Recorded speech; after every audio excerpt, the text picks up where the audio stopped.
Hello everyone, learn with Srinab YouTube চ্যানেলের পক্ষ থেকে তোমাদের সকলকে স্বাগত জানাই। আজকে আমি ত্রিপুরার ইতিহাস থেকে আরও কয়েকটি কোশ্চেন নিয়ে এসেছি।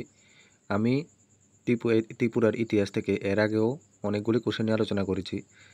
তোমরা যদি ওই ভিডিওগুলি দেখে না থাকো তাহলে আমার চ্যানেলে গিয়ে অবশ্যই ভিডিওগুলি দেখে নেবে। আমি প্লেলিস্ট বানিয়ে রাখবো, তোমরা ওই ভিডিওগুলি অবশ্যই দেখে নেবে, ঠিক আছে? তাহলে আর বেশি দেরি না করে শুরু করা যাক। দেখো, আজকের ফার্স্ট কোশ্চেন, ককবরক ভাষা মূলত কোন জনগোষ্ঠীর ভাষা? ঠিক আছে, ককবরক ভাষা মূলত কোন জনগোষ্ঠীর ভাষা?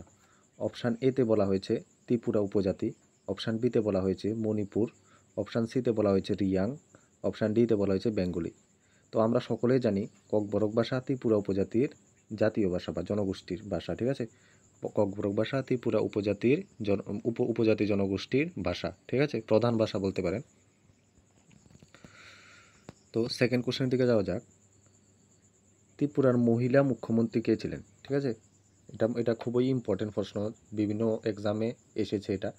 ত্রিপুরার মহিলা মুখ্যমন্ত্রী ছিলেন, অপশান এতে বলা হয়েছে সুদীপা মুখার্জি, অপশান বিতে বলা হয়েছে শান্তিপ্রিয় দেববর্মন, অপশান সিতে বলা হয়েছে প্রতিমা ভৌমিক, অপশান ডিতে বলা হয়েছে নান। ঠিক আছে, তো কারেক্ট আনসার হবে সুদীপা মুখার্জি। ঠিক আছে, সুদীপা মুখার্জি ত্রিপুরার মহিলা মুখ্যমন্ত্রী। ত্রিপুরার বর্তমান মুখ্যমন্ত্রীকে ডক্টর মানিক সাহা। ঠিক আছে, ত্রিপুরার বর্তমান মুখ্যমন্ত্রী হলো ডক্টর মানিক সাহা।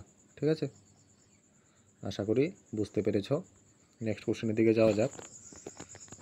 ত্রিপুরার প্রথম মুখ্যমন্ত্রী কে ছিলেন? ঠিক আছে, ত্রিপুরার আমরা জানি বর্তমান মুখ্যমন্ত্রী হলো ডক্টর মানিক সাহা, আমি এর আগের কোশ্চেনে বলেছিলাম। তো দেখো, ত্রিপুরার প্রথম মুখ্যমন্ত্রী কে ছিলেন? অপশান এতে বলা হয়েছে শচীন্দ্র লাল সিং। ঠিক আছে, অপশান বিতে বলা হয়েছে ধরণীধর, অপশান সিতে বলা হয়েছে বিপ্লব দেব, অপশান ডিতে বলা হয়েছে নবকুমার। তো কারেক্ট আনসার হবে শচীন্দ্র লাল সিং। ঠিক আছে, শচীন্দ্র লাল সিং ত্রিপুরার প্রথম মুখ্যমন্ত্রী ছিলেন।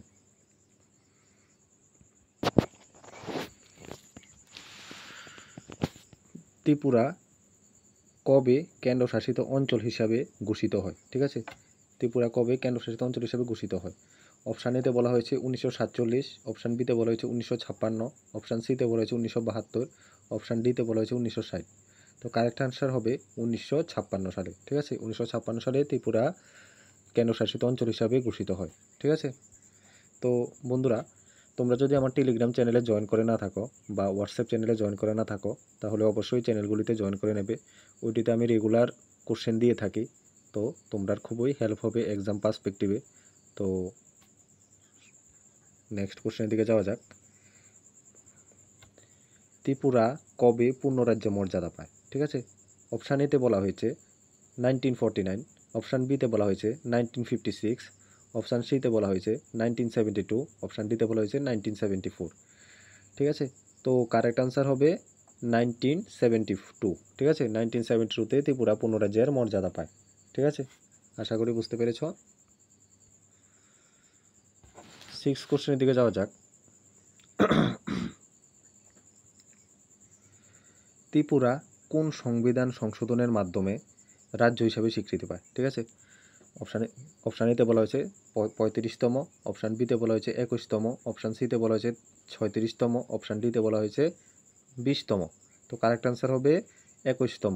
ঠিক আছে, ত্রিপুরা 21তম সংবিধান সংশোধনের মাধ্যমে রাজ্য হিসাবে স্বীকৃতি পায়। ঠিক আছে,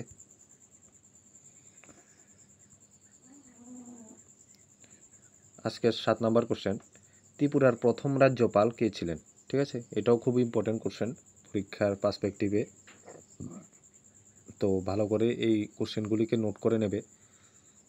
অপশান এতে বলা হয়েছে ধরণীধর, অপশান বিতে বলা হয়েছে বি.কে. নেহেরু, অপশান সিতে বলা হয়েছে টঙ্কা বাহাদুর, অপশান ডিতে বলা হয়েছে আর.এন. রবি।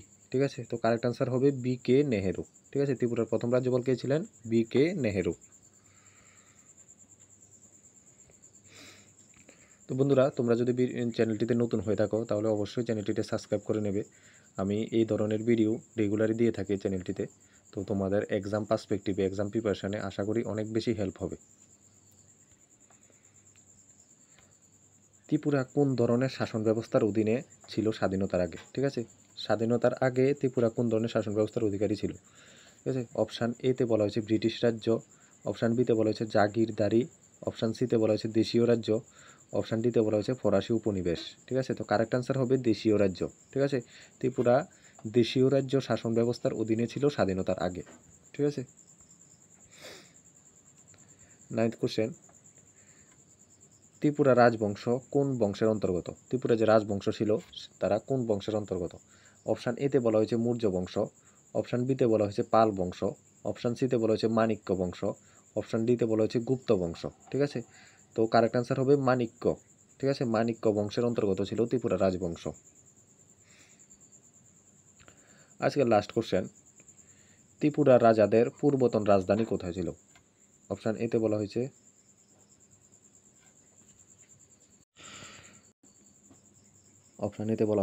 আগরতলা, অপশান বিতে বলা হয়েছে খোয়াই, অপশান সিতে বলা হয়েছে ঊনকোটি, অপশান ডিতে বলা হয়েছে সিপাহীজলা।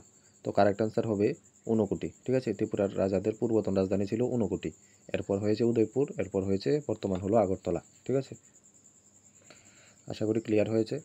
তো থ্যাংক ইউ বন্ধুরা, যদি ভিডিওটি সম্পূর্ণ দেখে থাকেন, আর চ্যানেলটিকে অবশ্যই সাবস্ক্রাইব করে দেবেন। ধন্যবাদ সকলকে ভিডিওটি সম্পূর্ণ দেখার জন্য।